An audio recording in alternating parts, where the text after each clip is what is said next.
Channel. Nimbang agsapay ti amin na dumdumnag dito 104.7 FM Radyo Sagada. Ti oras ti apo kat sa 10 minutos kalpasanto oras ti alas 7.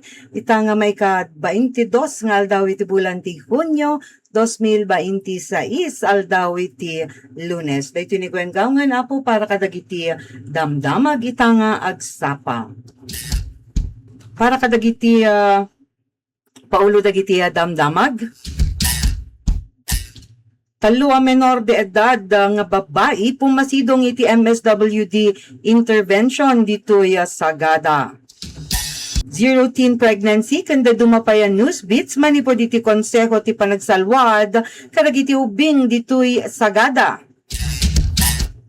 Carrots ti Cordillera bagsak presyo iti panagsadruk ti imported carrots. Fishing, balaagan ti kapulisan ti umili ti umadado pa nagtakaw babaen iti teknolohiya.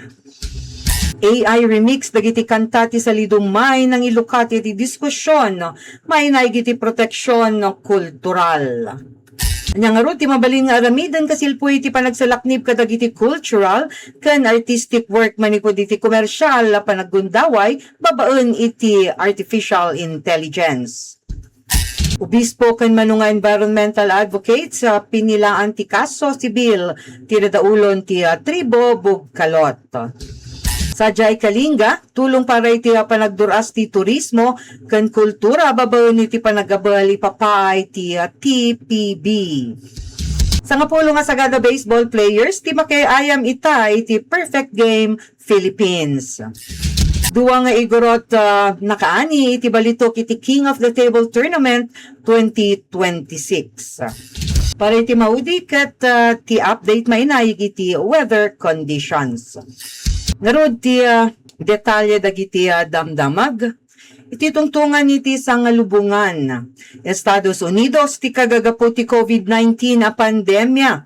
Pakamuti dati nga hepe ti US intelligence. Ti posible kagagapu ti COVID-19 na pandemya ket ti maysa nga panagsukisok pinondoan ti Estados Unidos nga naipatungpal iti laboratorio sa China. Sakbay binmabay ti posisyon na kas direktor ti National Intelligence ti Estados Unidos inwar ni Tulsi Gabbard ti Intelligence Records. Emails ken testimonya ti whistleblowers panggap iti ramut ti COVID-19. Inayon ni Tulsi nga ti siaammo dagiti autoridad ti salunati ti Estados Unidos ngem inpakat dati kabaalanda makaluban ti impormasyon. Inakusaran ni Gabbard metlang ni Dr. Anthony Fauci, sigo da direktor ti National Institute of Allergy and Infectious Diseases, ang nagulbod isuna iti Kongreso. Inusar na pa kano ti posisyon na akas advisory ti intelligence community tapno maibawing ti panagsukisok manipod iti teorya nga laboratorio paturong iti natural kagagapu kano ti COVID-19. Nakaisilpo iti damag manu kadagiti dokumento